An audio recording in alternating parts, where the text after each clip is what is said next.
Shortly after Thanksgiving in 1987, an intruder broke into the Tucker residence in Arlington, Virginia. It might have been just another statistic, but the crime committed that night launched a new era in police investigations.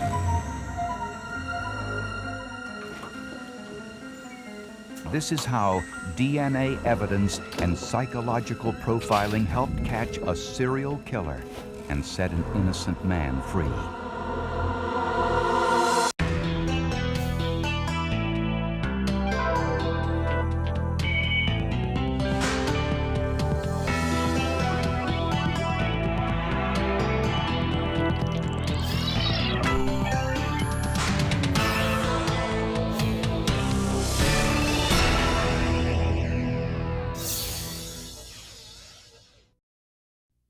Everything about her was very gentle. She was very soft-spoken.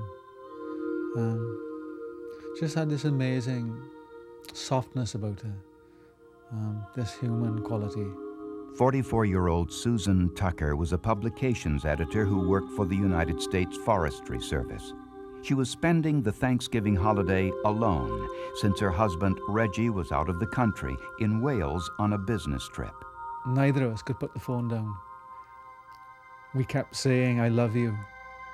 And we said this over and over again. I don't know how many times. But without explanation, telephone calls went unanswered. And neighbors noticed her bedroom window wide open in the cold November weather, so they called police.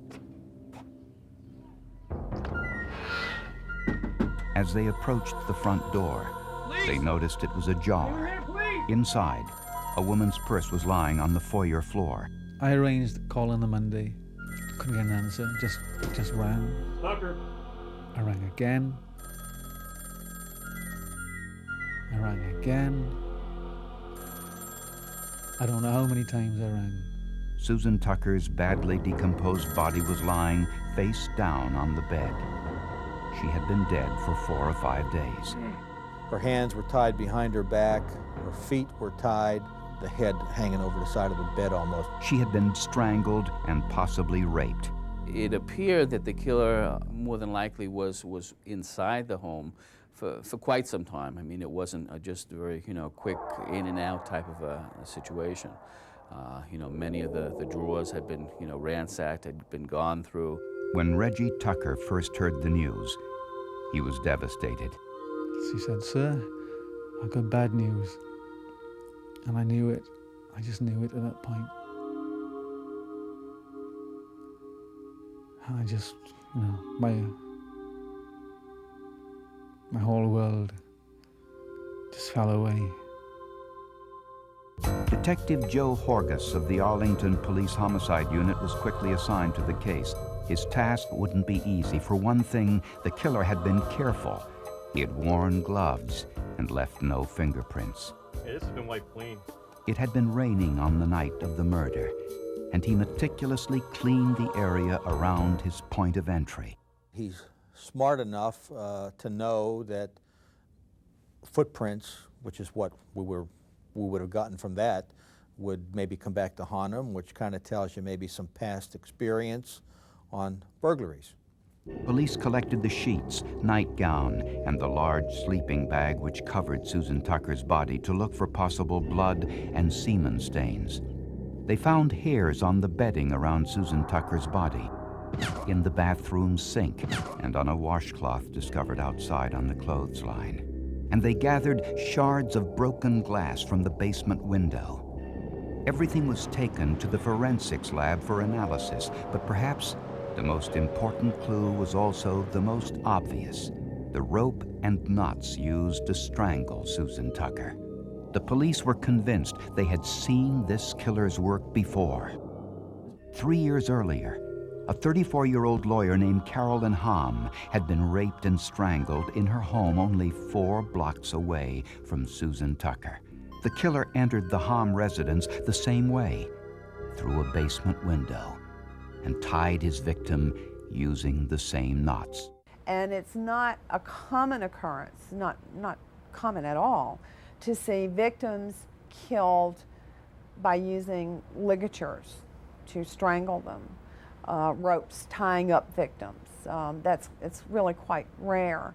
But the Hom case was closed when this man, David Vasquez, confessed to her murder and was sentenced to 35 years in prison. Could he have had an accomplice? Horga spoke to him for several hours.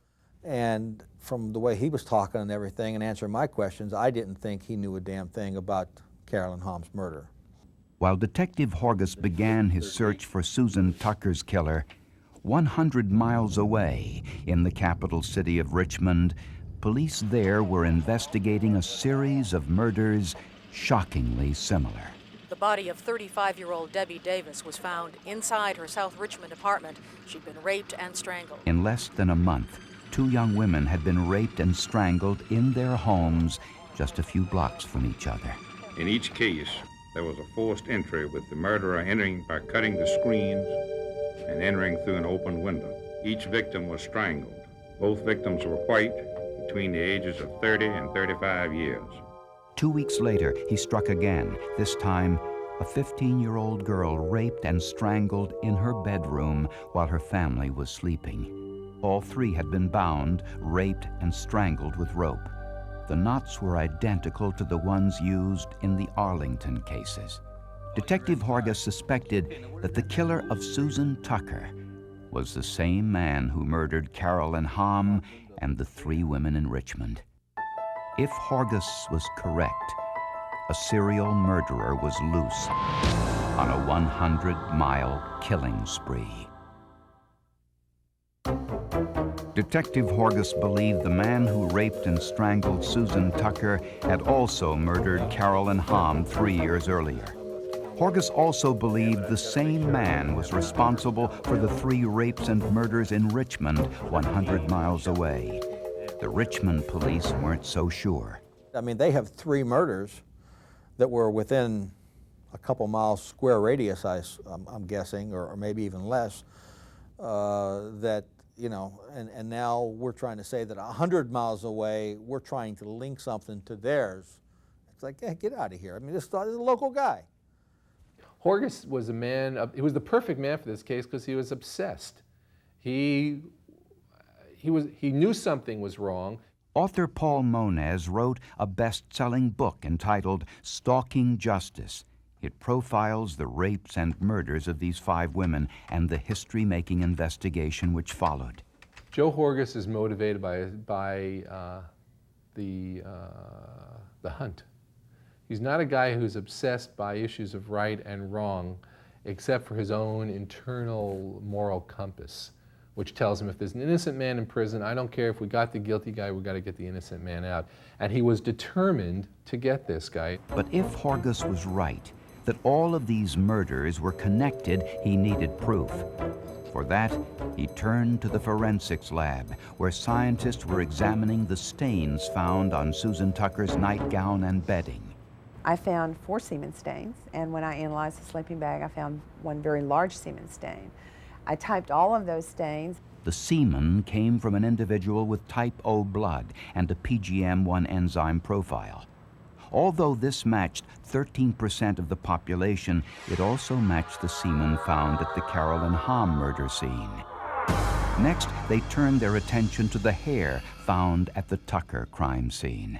And there are characteristics, microscopically, that can classify hair into one of 3 racial categories, which are Caucasian, Negroid, or Mongoloid.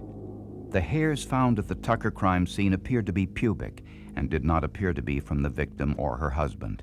They were positively identified as Negroid in origin. This was another possible link to the Carolyn Hom murder case. 3 years earlier, at the time of Hom's murder, a black male wearing a mask had raped a number of women in the same neighborhood. The masked rapist was never apprehended, and Horgus always suspected that there was a connection to the Hom murder.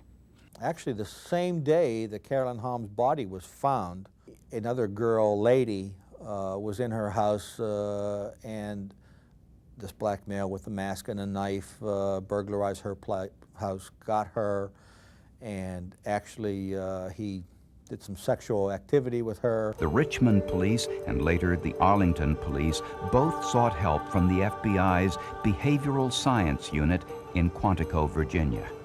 This unit has interviewed hundreds of serial killers to learn what similarities exist in their psychological makeup. They were able to predict a number of important things about the killer. We get in and look at the behavior that's left by the offender in the commission of his crime. We believe that by looking at that behavior, we can interpret the type of offender that may have committed the crime. The fact that the Strangler attacked his victims in their homes suggested that he had stalked them first and knew precisely when to strike. The FBI concluded that the perpetrator was between the age of 18 and 30, the quiet type, a loner who held a menial job. He probably had a troubled relationship with his mother and began his crime spree with arson. Historically, many serial rapists and murderers begin with arson. Serial killers are usually white, but could be any race. He lived or worked close to where he committed his first crimes. That's because criminals begin their crime sprees in an area where they feel most comfortable. He took sadistic pleasure in strangling his victims. He would periodically release the bindings so he could hear his victim plead for her life. It appeared that the perpetrator had intended the victim to suffer considerably. In one case, a shoe impression was found on the victim's back.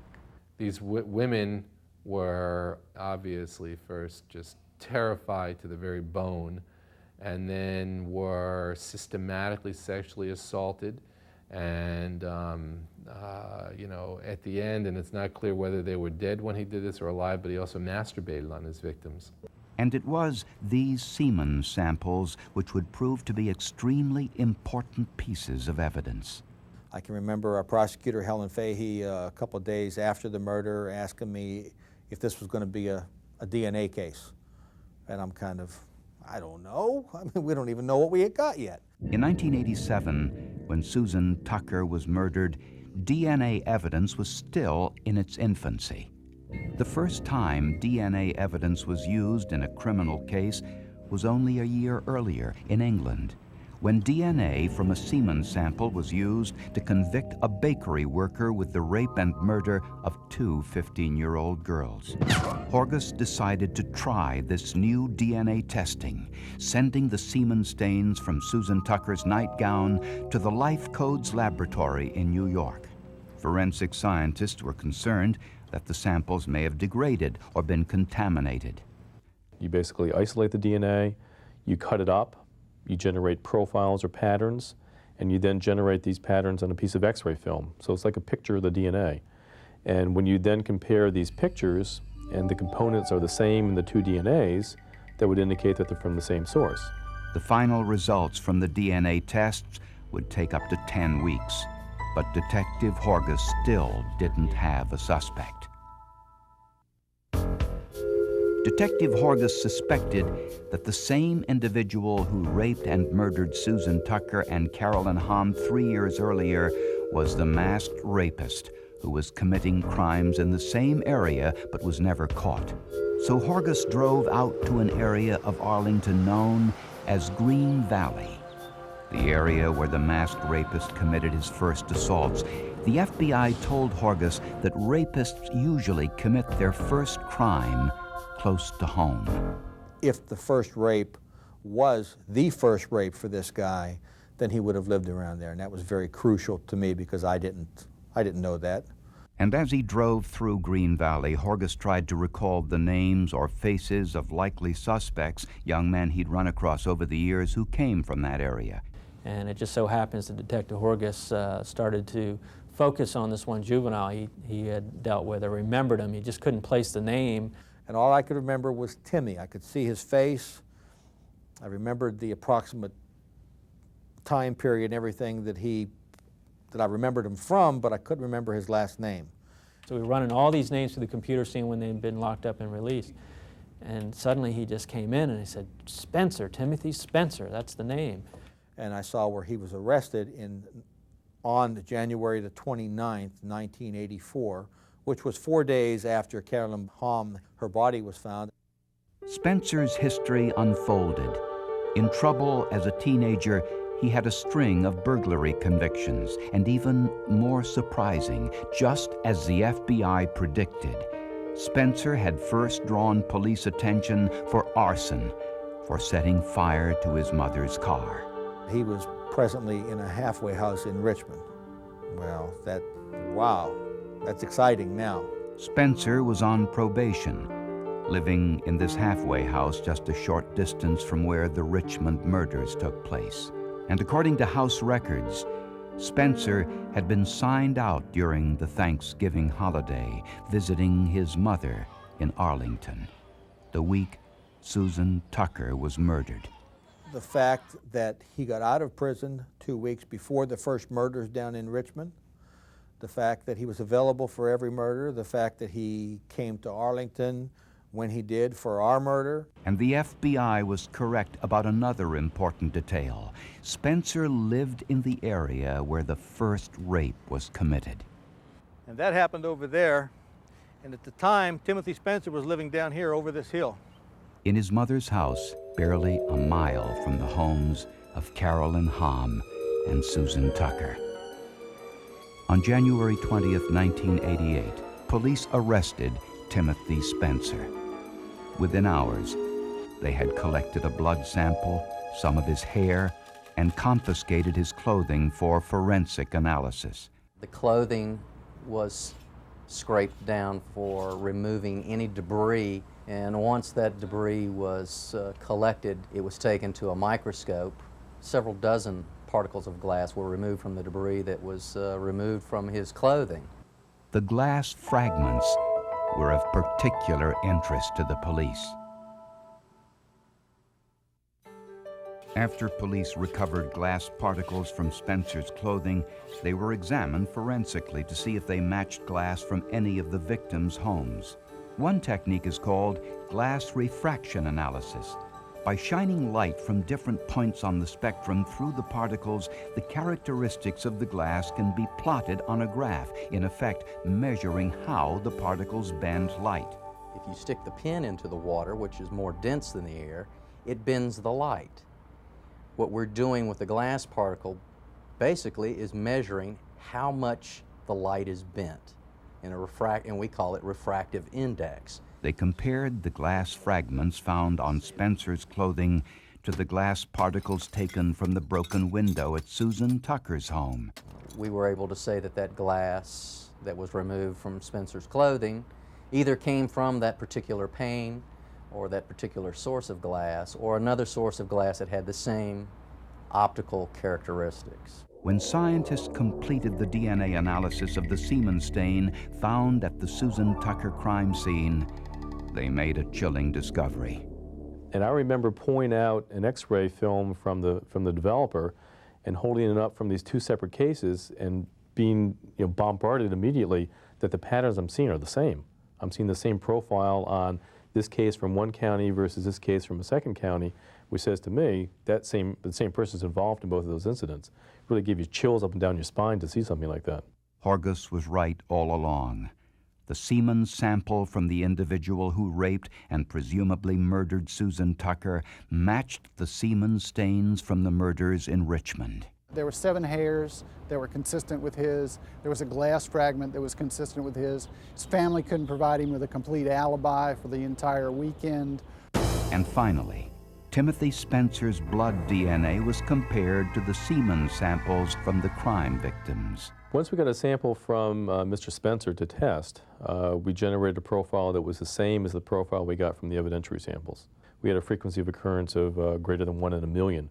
So that means that only one person in a million in the population would have that particular genetic profile.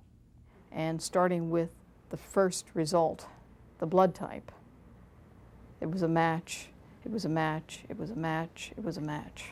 On July 11th, 1988, Timothy Spencer went on trial for his life. It was the first time in the United States where DNA evidence would be used in a serial murder case. It took the jury less than 7 hours to find Timothy Spencer guilty of rape and capital murder. He was sentenced to death. I feel some kind of relief, but I'll never have my wife back.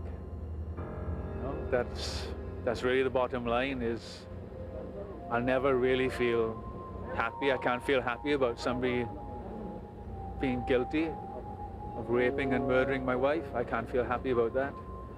So whatever anger I feel, I will feel till I die. Death was pronounced by the attending physician at 11:13 p.m. There were no complications. Mr. Spencer did not make a last statement. Thank you. Up until his death, I don't think that Timothy Spencer made the connection between semen and blood. I don't think he knew that the same DNA that's in your semen is in your blood. Without DNA, it would have been impossible to convict Timothy Spencer. If he had committed those murders a year or 2 years earlier, he could not have been convicted. In fact, if this had been 1984 or 1985, we probably would not even have arrested him. Some people ask the question, will DNA fingerprinting replace detective work? I don't think so. Susan Tucker left Detective Horgus the crime scene, and Timothy Spencer left part of himself at the crime scene. But his name would never have come up if it wasn't for Detective Horgus.